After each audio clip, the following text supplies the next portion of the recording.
হত্যা মামলায় সাবেক মন্ত্রী আসাদুজ্জামান নূর ও সাবেক প্রতিমন্ত্রী এম মাহবুব আলীকে কারাগারে পাঠানোর নির্দেশ দিয়েছেন আদালত।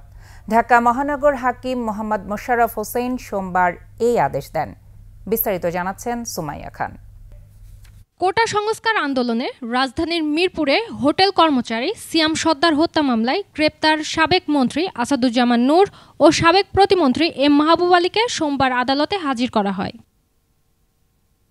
তদন্ত কর্মকর্তা মামলার শেষ না হওয়া পর্যন্ত তাদের কারাগারে রাখার আবেদন করেন, আর আসামিপক্ষ জামিনের আবেদন করে।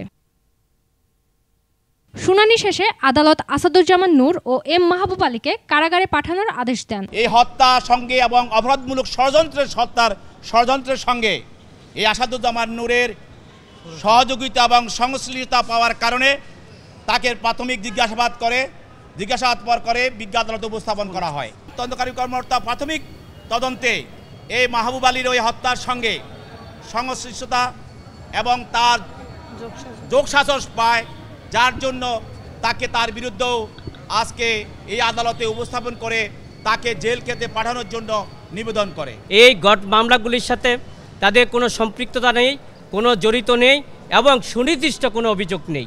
আমরা বিজ্ঞ আদালত সন্তুষ্ট হয়ে জামিন নামঞ্জুর করে সিডব্লিউ জেল হাজতে প্রেরণ করেছে। শনিবার রাতে আসাদুজ্জামান নূর ও মাহবুব আলীকে গ্রেপ্তার করা হয়। সুমাইয়া খান, 21 টেলিভিশন, ঢাকা।